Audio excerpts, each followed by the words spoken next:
Saludos y gracias por permitirnos llegar a sus hogares a través de su programa Verdades al Aire. Hoy tendremos como invitado especial a Ramón Alburquerque, alto dirigente del Partido Revolucionario Moderno, con quien hablaremos de Lisandro Macarrulla y otros importantes temas. Pero antes, como siempre hacemos, vamos a analizar las principales informaciones ocurridas durante esta semana. Durante esta semana, una de las noticias más importantes ha sido el anuncio del presidente Luis Abinader de que próximamente iniciará una desescalada de las medidas para contrarrestar el COVID hasta llegar a un comportamiento normal dependiendo del grado de vacunación de cada provincia. Se estima que luego de que un 70% de la población esté vacunada, la desescalada daría paso a una vida en normalidad. Otra noticia ha sido el anuncio de que el próximo año escolar será de manera presencial, según el ministro de Educación, cuyo optimismo está íntimamente relacionado con el proceso de vacunación para que así sea. Las autoridades de educación también avanzan preparativos para que la tanda extendida tenga contenido y los muchachos, además de comer, puedan aprender cualquier oficio en esas horas. Otra noticia es el anuncio del gobierno de fortalecer al Instituto Nacional de Estabilización de Precios, lanzando a las calles camiones necesarios con ventas de productos de primera necesidad a precios bajos para contrarrestar los indetenibles y abusivos aumentos de precios por parte de supermercados y comerciantes. Entre otras medidas, también se anunció una rebaja en el precio del cemento para la construcción y una estabilidad por un mes en el precio de los combustibles. Otra noticia importante en el orden internacional fue el asesinato del presidente de Haití, Jovenel Moïse, de 12 balazos y múltiples heridas a su esposa, quien está interna en un hospital de Miami en estado de gravedad. La situación en Haití es de una inusual tensa calma, mientras las autoridades del país hacen todos los esfuerzos para redoblar las fronteras y se espera que la comunidad internacional y los organismos internacionales mundiales vengan en auxilio de ese país. Otra importante noticia esta semana en el ámbito político fue la decisión del Tribunal Superior Administrativo de decidir mediante sentencia que el partido Fuerza del Pueblo que lidera el expresidente Leonel Fernández pasaría a ser uno de los mayoritarios del sistema de partidos, tumbando con esto una decisión de la Junta Central Electoral en torno al tema. La decisión del Tribunal Superior Administrativo fue rechazada por el Partido de la Liberación Dominicana, organización que amenaza con recurrirla, aun cuando varios importantes dirigentes de la organización han solicitado de forma pública que la medida no sea recurrida, petición que según muchos PLDistas debió hacerse a lo interno del partido. El comité político del PLD se reunió por más de 6 horas a puertas cerradas para fijar posición en torno al tema. Otra noticia importante esta semana ha sido el seguimiento al denominado caso Medusa, cuyo proceso de solicitud de medidas de coerción continúa este sábado de manera cerrada, luego de que la jueza así lo dispusiera, violando con ello un precedente en torno a otros casos de corrupción y a las condiciones que establece el Código Procesal Penal para que un proceso sea a puertas cerradas. Según el Código, los procesos deben ser orales, públicos y contradictorios, salvo excepciones. Ninguna de ellas se cumplen en este caso. Lo extraño es que hasta el Ministerio Público ha aceptado el proceso a puertas cerradas, quizás por temor a las cosas que Jean Alain Rodríguez amenazó con decir durante el proceso. Pero bien, vamos a dejarlo hasta aquí porque ya está con nosotros Ramón Alburquerque. Bien, tal y como les habíamos prometido, ya está con nosotros Ramón Alburquerque, quien es un importante dirigente del Partido Revolucionario Moderno, pero más que un importante dirigente del PRM, es un importante hombre de la sociedad dominicana en la cual tiene un legado, tiene sus aportes que son indiscutibles. Para mí, un inmenso tenerlo aquí en su programa Verdades al Aire, pero antes vamos a hacer una breve reseña sobre este importante hombre de la sociedad dominicana. Ramón Alburquerque estudió ingeniería química en la Universidad de Kansas, Estados Unidos, diseños de proyectos, ingeniería química en la Universidad de Bonn, Alemania, maestría y doctorado en minas y energía en la Universidad de Colorado, Estados Unidos, planificación y desarrollo económico y social en la Universidad de París, Francia, planificación de desarrollo en la Universidad de McGill, en Montreal, programa sobre administración pública en la Pontificia Universidad Católica Madre y Maestra, planificación estratégica situacional en la Universidad de Zulia, en Maracaibo, Venezuela. Estos conocimientos los ha llevado a la práctica ocupando importantes posiciones, entre ellas catedrático universitario, asesor minero, director del Instituto Dominicano de las Telecomunicaciones, presidente del Instituto Mundial del Oro, vicepresidente de la Rosario Dominicana, secretario, en este caso ministro técnico de la presidencia, presidente de la Refinería de Petróleo Refidonza, presidente de la Organización Latinoamericana de Energía, productor y conductor de programas, entre otros importantes cargos. Para mí un inmenso placer tenerlo aquí en su programa Verdades al Aire. Muchas gracias, Salomón. Solo que no es del Instituto Dominicano de Telecomunicaciones, sino del Instituto Dominicano de Tecnología Industrial. Fue aquella entidad que creó el Banco Central por recomendación del Banco Mundial y del BID, porque ellos prestaban dinero al país para engrosar, expandir las industrias, pero veían que no se desembolsaba el dinero. Se pusieron a estudiar y determinaron que ya la cantidad de personas con capacidad para crear industrias se había como agotado y el país necesitaba un centro de alta tecnología para formar nuevos cuadros industriales. Y ese fue el instituto que daba ahí en la Núñez de Cáceres. Sí, exacto. Claro, y nosotros fuimos director por unos 3 años. Participamos en la entidad como 4, fuimos director como por 2 años, y entonces ese fue uno de nuestros grandes servicios al país, creo. Bien. Don Ramón, a usted hay que aprovecharlo en muchísimos sentidos porque usted es una cantera de conocimientos. Quiero comenzar por el ámbito, digamos, en sentido general. Luis Abinader y el PRM cumplen 1 año ya en el gobierno. ¿Cuál es su valoración sobre este año de gestión? Bueno, cumple 1 año el 16 de agosto. Claro, ha sido una gestión extraordinaria, inédita, en el sentido de que en pocas ocasiones en la historia de la humanidad un partido político ha tenido que hacer campaña política en medio de una pandemia, luchar en medio de la pandemia para que las elecciones no se suspendan, ir a votar, estimular al pueblo para que votara en pandemia, aquí y fuera de aquí, votarlo,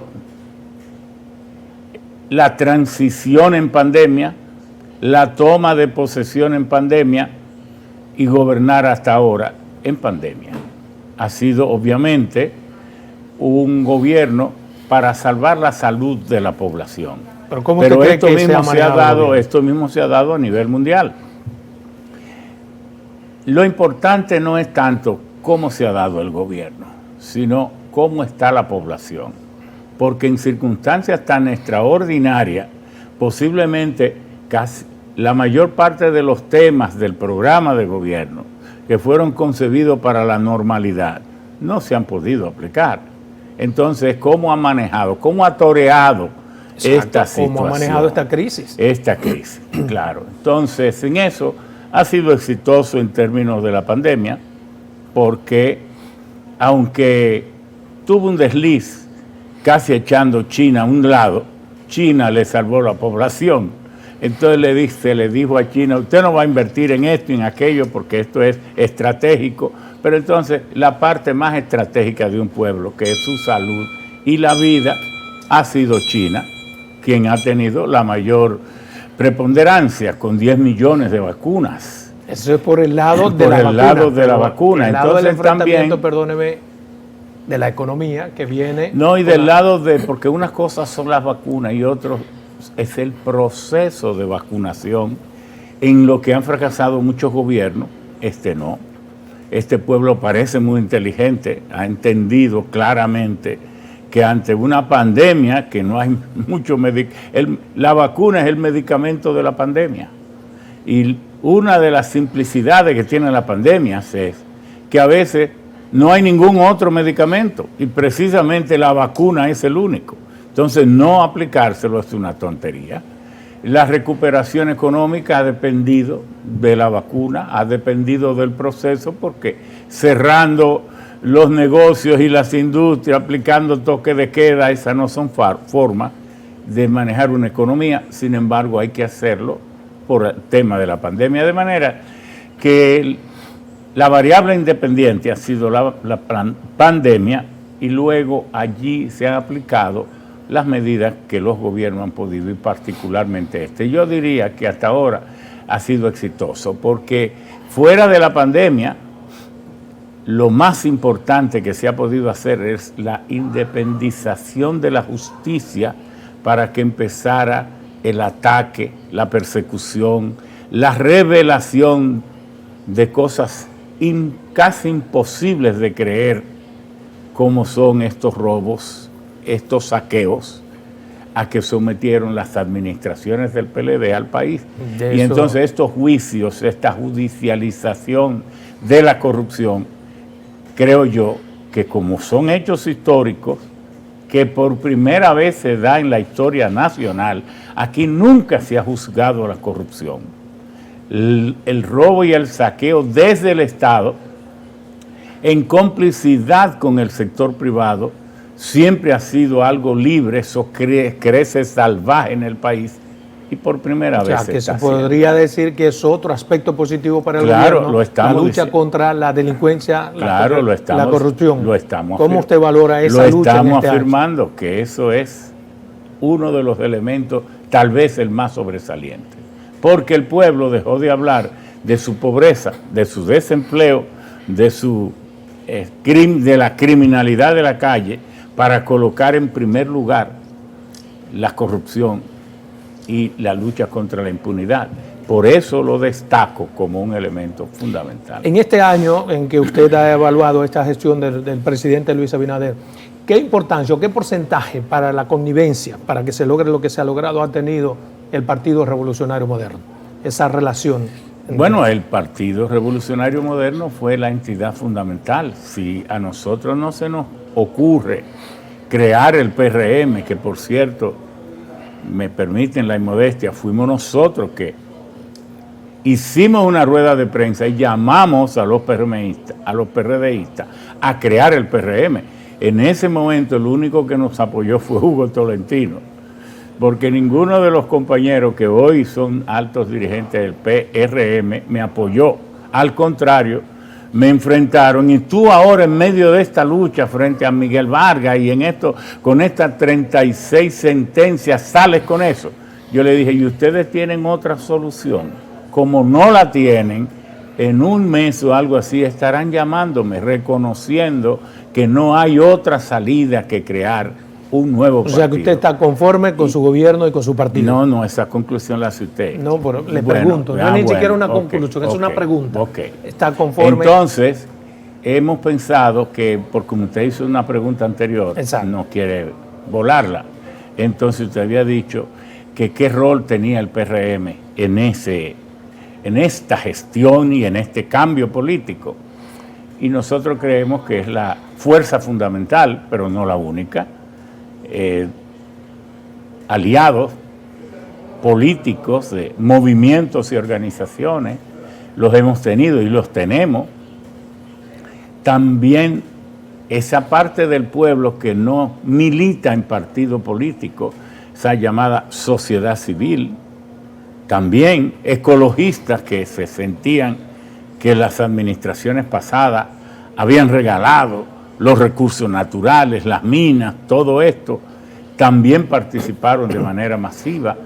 La conciencia nacional, los dominicanos del exterior, que votaron por encima del 70%, pudiera decirse que se olvidaron de los partidos para hacer casi una labor patriótica. Mucha gente ha tenido mérito en esto, pero la fuerza política, el eje, la fuerza axial ha sido el PRM. Le hago entonces la pregunta de nuevo, ¿está conforme con la gestión que lleva el gobierno? Nosotros estamos conformes, pero como creemos que estamos viviendo un espacio de democracia, tenemos, y además nos habíamos comprometido ante el propio presidente de hoy, Luis Abinader, y el propio partido, les había dicho, siempre seré la voz crítica que llama cuando haya olvidos, omisiones, cuando meta la pata, y lo estoy haciendo. Exactamente, lo está haciendo, y a veces eso da la impresión de que usted tiene algún disgusto con el partido. Quisiera preguntarle en ese sentido, muchas de esas cosas que usted critica, ¿la lleva antes al seno del partido? ¿Por qué hacerla pública si puede? No, porque el método lo elijo yo. Y la democracia de hoy no tiene secreto. De que voy a llevar esto al partido y esto a la opinión pública. No tiene eso sentido. No, todo lo que usted diga. La sanidad de su gobierno y del partido. Pero es que hay cosas que se pueden pelear pero es que porque usted le diga al pueblo una cosa no se daña. ¿Quién le ha dicho eso? No, yo siempre he acostumbrado. Y los que han dado seguimiento a mi vida pública han visto que yo siempre los que tengo que decir lo digo al principal socio que tengo, el pueblo, ante quien nunca nada es malo, mal dicho. Entonces, decir, por ejemplo, que si un partido político gana las elecciones no se puede dejar gobernando el anterior, porque entonces cuando el partido cumpla sus 4 años, ¿cómo rinde cuenta? ¿En este está gobernando el anterior? Claro. ¿Por qué? Porque la administración en un 90% sigue la misma. ¿Pero cómo va a ser? Pero claro, no, hombre, algunos, eso es en la cúpula y en algunos niveles. Pero eso es... No hay un puesto decisorio que lo tenga... Atienda. El ministro no hace nada. El ministro maneja las líneas gruesas del trazo de la estrategia, si es que la hay. El que administra es la estructura administrativa. Y usted va a ministerio y está todo el mundo ahí. Se aduce que es por la ley 41 de la función pública y la carrera. No, pero no puede haber tanta gente en la carrera. Pero en los claves, en los puestos claves que manejan las entidades, ahí está toda la gente que dejó el PLD. ¿A qué se puede atribuir eso? En su sabiduría, en su conocimiento. Porque un hombre que estudia el problema y también busca. Sí, pero claro, pienso que más que a qué se debe, mi especulación es que es así. Y nosotros estamos criticando el hecho. Yo no puedo criticar por qué lo están haciendo. Yo critico. Sería más importante criticar por qué se está haciendo. Bueno, no, pero a su juicio, al mío, yo critico lo que hay. Porque, por ejemplo, un match que ha pasado en esta semana, que quisiera su aclaración sobre lo que usted ha dicho sobre el señor Macarrulla. Uno dice, pero ¿y por qué exactamente sobre Macarrulla? No, porque... Usted ha dicho en el caso, por ejemplo, usted dijo, toda persona que está involucrada en actos de corrupción deben medirlo como Kimberly. En el caso del señor... Kimberly Faña, sí, dicen, con la misma vara, sigue diciendo. En el caso de Macarrulla, lo que le quiero, perdóneme, no es el mismo caso. No lo puede Pero oiga, pero termine de decirlo. Con la misma vara a los de arriba y los de abajo, y con la misma rapidez. Eso no es una cosa. Y el mismo tweet dice, esto no significa que lo estemos acusando, porque lo dice también, es que no lo estamos acusando. Bien, vámonos a una primera pausa comercial. Cuando regresemos usted me va a explicar qué es lo que quiso decir entonces. No, ¿qué fue lo que dije y no han leído? Muy bien, vámonos a una pausa. Bien, continuamos con esta interesante entrevista con el señor Ramón Alburquerque. Antes de irnos a comerciales, hacíamos la pregunta sobre qué es lo que él dijo sobre Lisandro Macarrulla, que ha traído unas cuantas conjeturas al país. Por favor. No, nosotros lo que estamos diciendo, primero, toda persona que está ocupando un cargo público nunca debe ofenderse y tiene que saber antes de aceptarlo que todo cuestionamiento debe aclararlo, porque lo dice la Constitución de la República. Incluso sus propios bienes no solo debe rendir cuenta antes de tomarlo, sino en cualquier momento que se le requiera, porque también lo dice la Constitución de la República. ¿Pero por qué medirlo con la misma vara si la situación de él es diferente? Porque los seres humanos, todos y los ciudadanos de República Dominicana, todos estamos obligados al principio de la igualdad.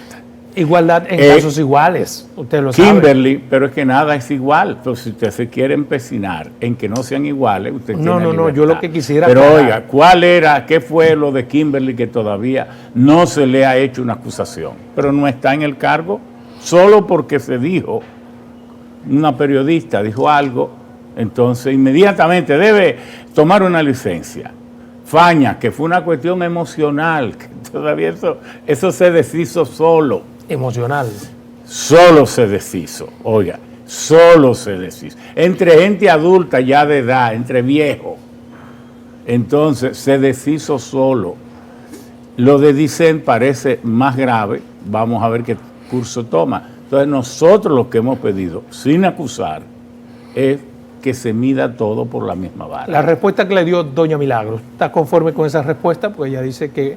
No, pero es que yo no tengo que estar, que usted hace con preguntas, me permite, medio rara. Porque ella puede decir lo que ella quiera. No, medio rara. Pero no, ¿por qué? Porque yo hago mi observación apegada a los principios de presunción de inocencia y todo eso. Ahora, doña Milagros puede responder como su talento y como ella quiera responder. Y yo no tengo que encontrármela ni buena ni mala. Esa no Me parece que ella respondió oportunamente. Exacto, pero mi intención no es ni siquiera un match, sino porque a lo mejor uno dice algunas cosas y le contestan y uno se da cuenta, de verdad, yo no conocía eso. Es que yo cada cosa que digo las pienso y la proceso.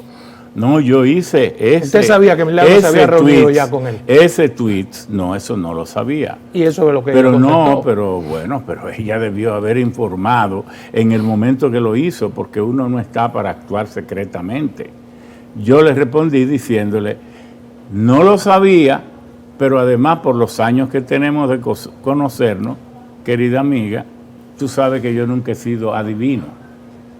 Lo que pasa es que yo jamás voy a tener un dime y direte con una persona a quien yo quiero tanto, admiro tanto y respeto tanto. Tú sabes, cuando Milagro ya era una política, uno era casi un niño, muchacho. No tanto así. Claro que sí, que sí. Es que mucha gente cree que nosotros tenemos una edad porque fuimos precoces. Pero Milagro no le lleva 20. No, pero me lleva 12 o 13.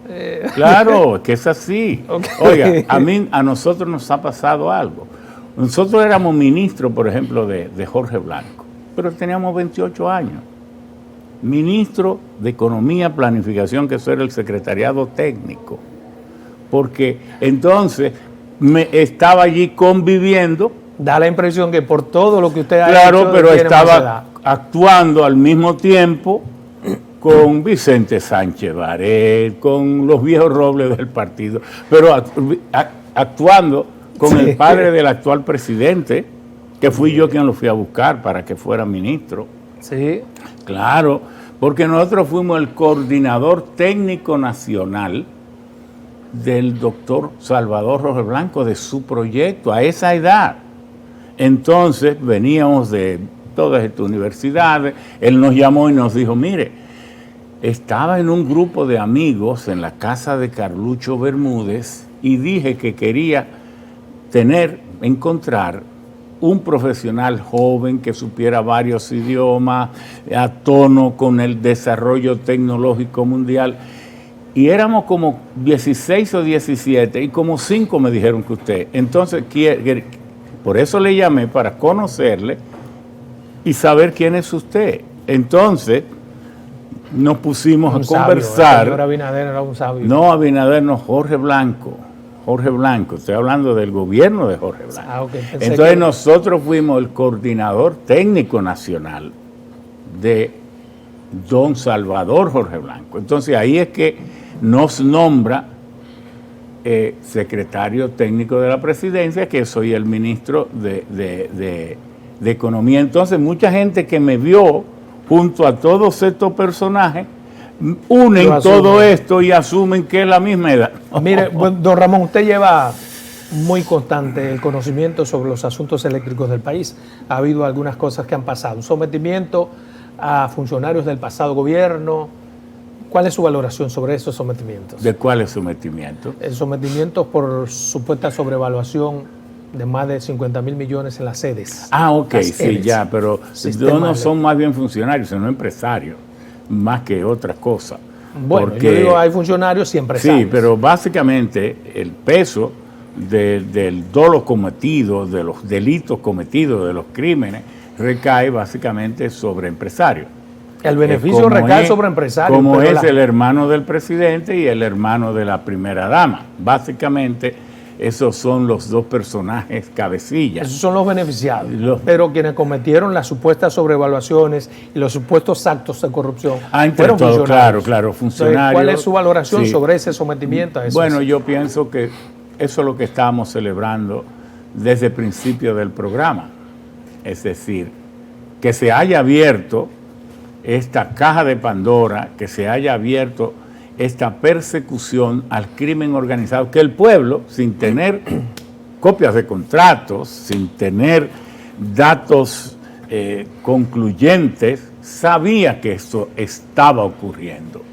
Y ahora se está patentizando, revelando, demostrando la tragedia, pudiera llamarse así, de estos saqueos, que no tienen otra palabra, tan sin piedad llevados a cabo por esa connivencia de funcionarios y empresarios. Por eso que hemos dicho que mientras más se ahonde en la búsqueda de estos actos de corrupción, por cada funcionario o en cada caso, los funcionarios siempre tienen acompañantes del sector privado. Entonces, esto hay que profundizarlo, estamos totalmente de acuerdo. Pero se ha querido bombardear esta impronta diciendo que la forma en que se contrató a Ramón Valerio y a otros abogados es una forma demasiado caro la contratación, además de que se establece un 6% de lo que ellos puedan lograr. ¿Usted cree que...? Bueno, yo esas cosas no las he examinado. Me parece que son, no es que esté de acuerdo, pero me parece que son pecatas minutas. Yo voy al grueso del tema, al grueso del asunto, a que eso no debe permitirse en ninguna sociedad, que parece que estamos en la etapa de la acumulación originaria, donde el poder absoluto era dueño de la población que le llamaban gleba en el feudalismo, de la tierra y de todos los recursos. Y esto debe ser ejemplarmente sancionado porque toda esa corrupción tiene una consecuencia de pobreza impresionante, inhumana y que no debe ser permitida. A su entender, ¿cómo se está manejando el sector eléctrico en el país? Bueno, noto que no hay una sólida estrategia.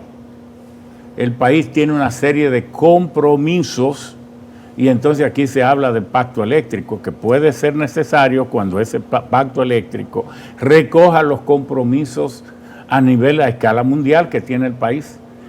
¿Qué son el París, el COP21, 22, 23 de París? ¿Qué es el protocolo de Kioto? ¿Qué es el protocolo de Marrakech? ¿Qué es el protocolo de Montreal? ¿Qué son todos estos compromisos mundiales que tiene el país? Yo me refiero al manejo interno. No, pero voy ahí, Es que todo lo que se haga aquí depende de eso, porque ya está escrito el compromiso del país a transformar, a involucrarse en una transición energética. Por eso es que llamo la atención de que aquí se vive hablando como independientemente cuando ya tenemos un compromiso que dice lo que tenemos que hacer. El país está comprometido ¿a qué? A que el incremento de temperatura, de la temperatura media de la atmósfera, no llegue a 1.5 grados centígrados para el 2050. Está comprometido. Y ese compromiso nos lleva ¿a qué? A entonces transformar nuestra capacidad de generación eléctrica, aumentando la instalación de plantas solares, eólicas, geotérmicas, si lo tuviéramos, todo esto, y por tanto a ir borrando la huella de carbón. Pero esos son compromisos, que se plantean para el 2030 y todo lo que se haga depende de ahí. Perfecto. Entonces ahí es donde el país tiene que irse. Es que no, hacer una pregunta no da para explicar. Okay. Tiene que oírse la explicación. Yo lo estoy escuchando. Entonces, todo esto nos obliga entonces a trazar una política de cuánta generación vamos a hacer con gas natural, cuánta generación podemos hacer con fósiles más graves como el carbón, ¿Y cuánto entonces nos obliga a irnos a las renovables? Usted me está dando una explicación muy buena y válida en sentido macro. Yo lo que quisiera es su valoración. Es que de ahí se va a lo micro. Yo entiendo, pero es como usted dice, las explicaciones de ustedes son extremadamente interesantes y extremadamente didácticas, pero el programa no tiene todo el tiempo. Pero yo no voy a programa para que la gente quede más confundida. Perfecto. Después que yo me vaya, que antes de por venir. Eso es que quiero aclararle tiendo la pregunta. Exacto, yo lo entiendo y le respeto y le quiero mucho, usted lo sabe. Por eso es que quiero aclararle quizás la pregunta. Yo me refiero a su valoración en cómo se está manejando el sistema energético, dando respuesta a las necesidades nacionales. Yo sé que todo eso es parte de un conglomerado. Ahora hay toda una... El país tiene que acelerar la instalación de contadores, mejorar las líneas de distribución. Yo mismo tengo un problema. Tengo 3 meses luchando con EDESTE para que una vez me llegan, pero sin ninguna justificación de consumo, me llegan facturas por 43,000, otra por 38,000, otra por 26,000, otra por 11,000. No puede ser esto. Estoy en Protecom, estoy aquí, me llaman, me cortan en medio del proceso de instalación entonces hay mucha inmadurez, falta de una conciencia clara de cómo manejar el sistema. Entonces también no baja nunca de precio, la factura, las tarifas cada vez más altas. Entonces para el pueblo eso acusa que no se ha podido establecer una política firme de distribución, de transporte y de generación. Entra Punta Catalina, no se sabe en qué estado está, la planta fundamental, porque es responsable del 34% de la generación. No debió haber sido a carbón, pero fue. En su momento parece que no había forma de obtener contratos de gas natural.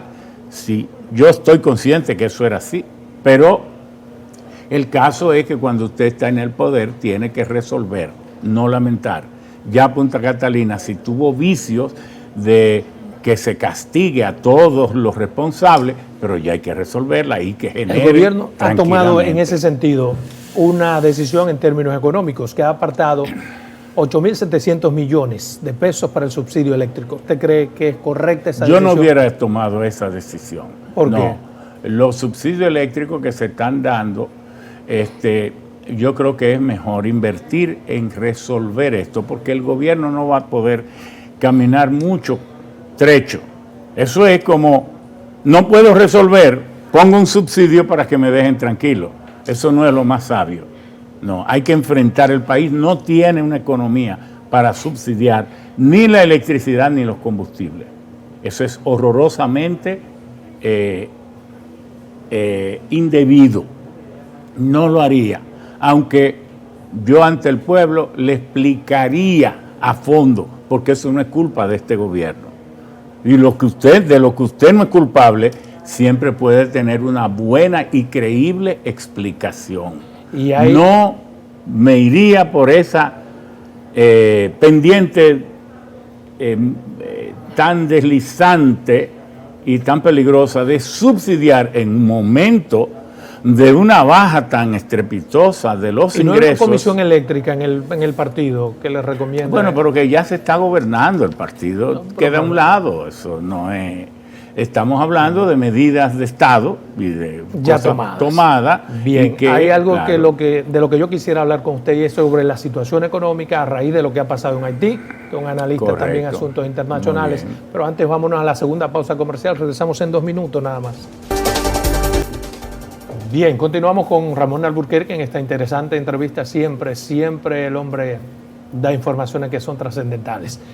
Don Ramón, su valoración sobre lo que está pasando con Haití, cómo esto incide en la situación económica del país y qué usted cree que podemos hacer o debemos hacer. En 217 años de libertad y de independencia que ha tenido Haití, ha pasado de ser una colonia la más rica del mundo a la más pordiosera del mundo. Y esto ha sido por culpa de los imperios, de las naciones imperiales, que para no fomentar la rebelión de los esclavos, bloquearon totalmente Haití, y Haití pasó de ser la colonia más próspera para Francia por la calidad y la diversidad y la demanda de los productos que producía, a un bloqueo total que nadie se lo compraba. Y la pobreza de Haití ha sido por el bloqueo del mundo a Haití, empezando por la Iglesia Católica, que Haití se independizó y duró 58 años sin reconocerla. Estados Unidos también, que muchos de los líderes de la revolución haitiana habían ido a pelear por la independencia de Estados Unidos. A mí me llama, don Ramón, la atención en esto, perdóname, como esa tensa calma que hay en Haití con un magnicidio. A una situación menor de ahí, Haití claro, se vuelve entonces, un en estado Haití, convulso. no, eso se lo buscó.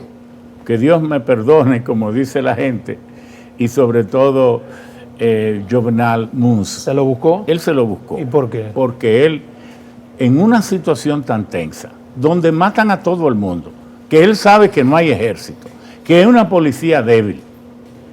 Cristiano, tú no eres un caudillo ni eres una de las fuerzas oligárquicas estructuradas para poder blindarte o sentir que tú estás blindado. Debió estar mejor rodeado. No, él debió haber entregado el poder el 7 de febrero.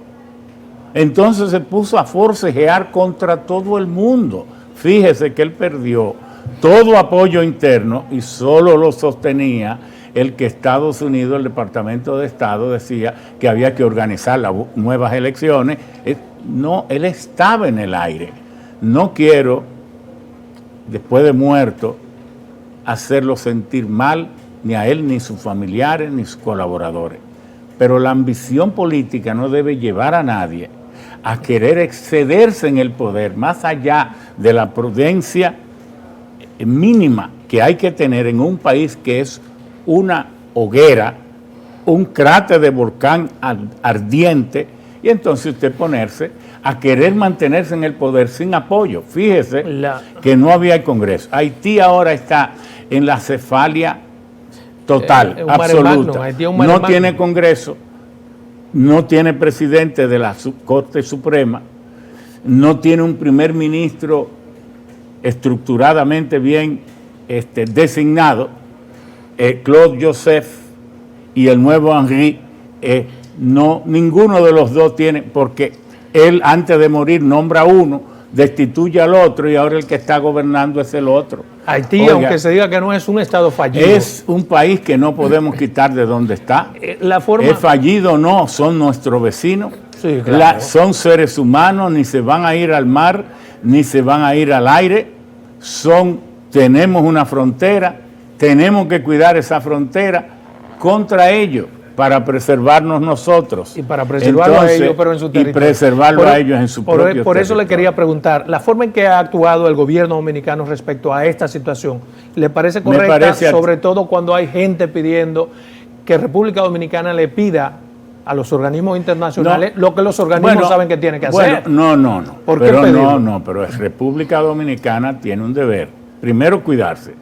Las 5 medidas clásicas: cerrar la frontera, alerta militar, la tenemos, alerta en inteligencia para saber lo que hacen los grupos políticos de cualquier naturaleza haitianos aquí y allá, y entonces nosotros acompañar a los organismos internacionales porque somos los principales dolientes e interesados en una solución, y esa solución no se ve clara. Entonces, yo le pediría, Haití en estas circunstancias requiere un protectorado de las Naciones Unidas. Pero no tenemos que pedirlo nosotros. Pero no.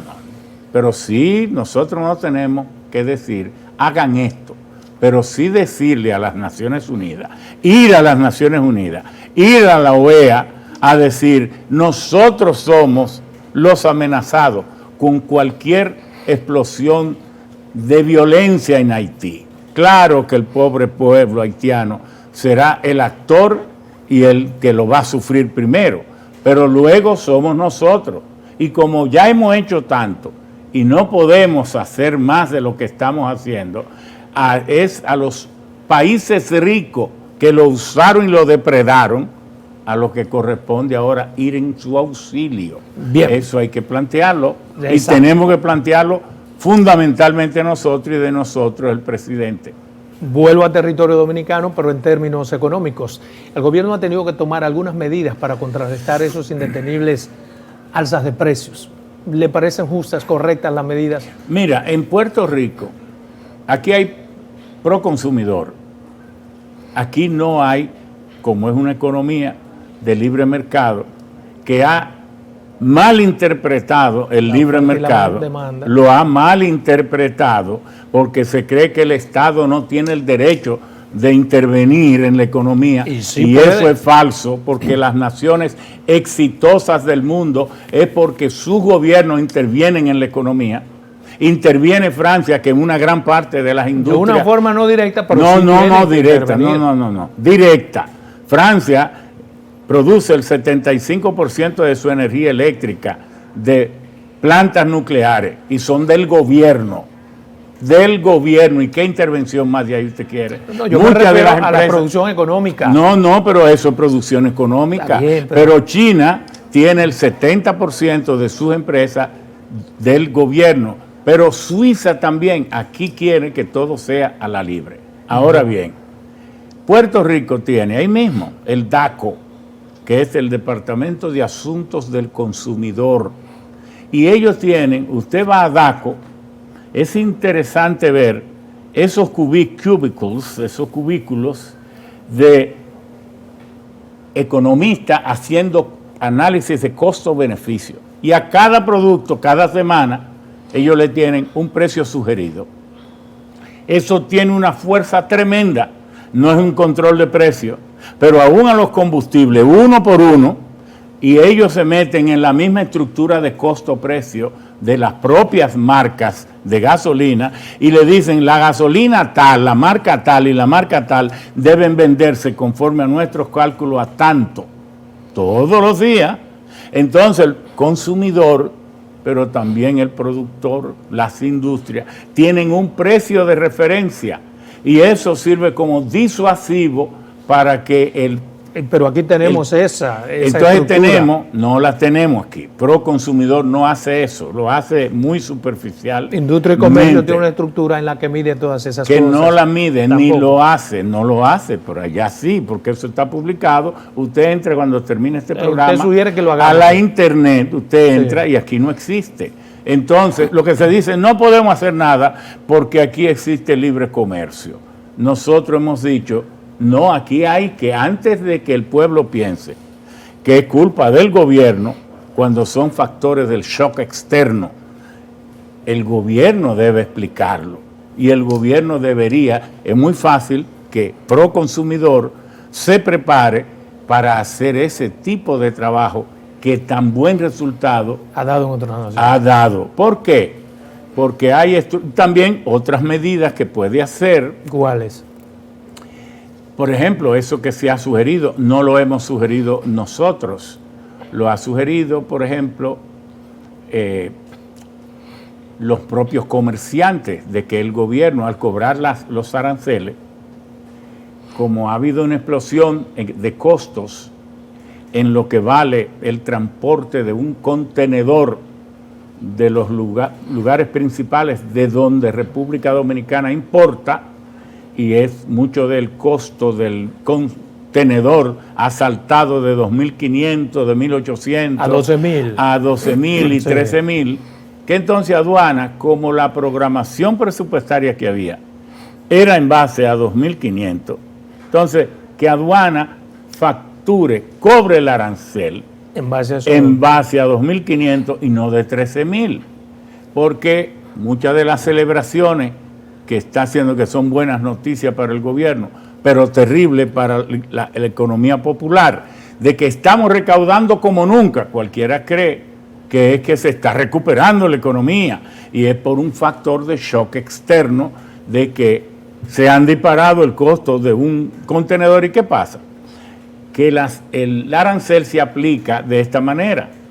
El costo del contenido del contenedor, del furgón, sí, más el flete, más el seguro, y entonces a eso se le aplica el arancel. ¿Qué ¿Cómo pasa? podríamos nosotros, por ejemplo, ¿Qué pasa con una medida que el gobierno pudiera tomar? Decir, se seguirá tomando como referente el costo del contenedor. ¿Cómo garantizar en una sociedad sui generis como la nuestra que cuando el gobierno hace eso que usted dice, ese que va a recibir su contenedor no lo va a transmitir de todas formas al consumidor final? Bueno, por eso es que el gobierno no puede maniatarse y debe intervenir en la economía, poniendo orden y sometiendo al que comete dolo o fraude contra la economía popular. El presidente ha anunciado una desescalada para salir del bendito COVID y todas estas cosas. ¿Le parece propicio, oportuno esa desescalada, ese anuncio? Bueno, mira, las desescaladas de una enfermedad y una pandemia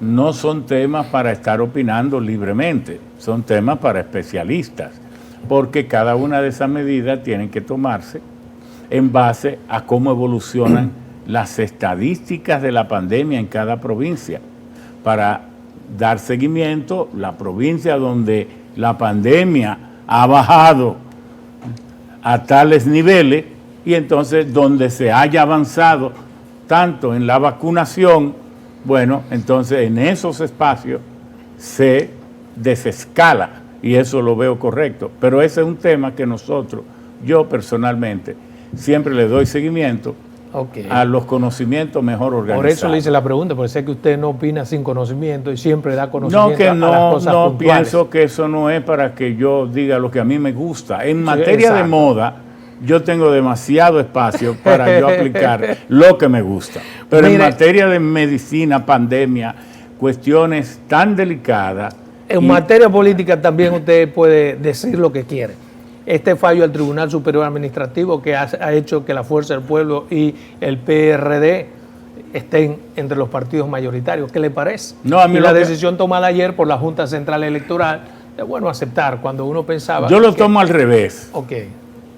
Qué pena que líderes tan fuertes ahora estén de pordioseros. Porque un PRD, que era la primera fuerza política, que ahora pueda ser declarado por un tribunal como partido mayoritario, por los errores cometidos por unos pseudo dirigentes que se creían líderes y el pueblo los ha abandonado. Eso llora la presencia de Dios. Y hago este énfasis, la presencia de Dios, porque quisiera, como cristiano, que el pueblo dejara de ofender a Dios. Cuando dice, bien, perdón, óigame es que tengo poco tiempo, quiero dividirlo en tres preguntas. Pero déjame terminar esto. Sí, sí. Como la gente dice, llora ante la presencia de Dios.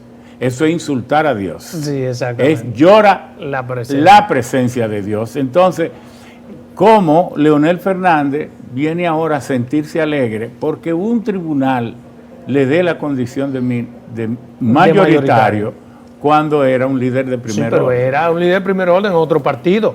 A raíz de lo que él ha iniciado políticamente, debe ser un gran paso para ellos. Bueno, pero... Incluso trascendental en menos de 3 años pasar de nada a mayoritario. No, pero por una decisión de un tribunal. Pero una decisión por Dios, no, la mayoría se busca en el pueblo, no en sentencia. ¿Pero qué pasa? Por la decisión del tribunal... Pero no es que eso no crea seguidores en las calles. Eso es hacer de pordiosero político. No, usted se gana esa posición con voto, con gente, voto en la calle, en las urnas. Perdón, mire, el peor que le fue en este proceso fue a Leonel. ¿Por qué? Porque había sacado 58%, pero él fue candidato ahora. Y en la boleta estaba el rostro de él. Y ahí la gente que le había dado el 58 lo procesó y terminó dándole el 5. Entonces, ¿quién después que baja de 58 a 5 sí, pero 58 se recupera? Con una estructura como era su partido. Pero claro, pero fue la misma persona. Bien, sí, pero no el mismo partido. Mira, pero finalmente... bueno, si usted quiere salvarlo, lo salva. No, salvarlo pero no, los números lo sacrifican. Yo no salvo a Leonel porque ni siquiera... Pero lo que quiero tratar de ser justo, en mi opinión. No, es que no. No es lo mismo usted un 58 con una maquinaria poderosa de como el PLD detrás, que un 5% solo. Pero lo que estoy finalmente, diciendo, don Ramón, diciendo es que la mayoría no se busca en sentencia. Bien, finalmente, entre usted y yo, ¿Qué fue lo que usted pactó con Luis Abinader que no se cumplió? No, ya eso lo he explicado. Para mí ya eso, oír repetirlo, no me interesa. Pero nunca ha dicho cuál fue el pacto. No, para nada. Para nada, no me interesa responder eso. Y bueno, yo lo he explicado lo suficiente y ya más de ahí sería una necedad seguir hablando de eso. Bueno, pues está bien, ese es su derecho. Correcto, yo lo ese respeto. Es mi derecho, sí. Ese es su derecho y aquí se lo respetaremos siempre. Sí, claro. Para mí un placer tenerlo aquí en Verdades al Aire. Muchas gracias, encantado.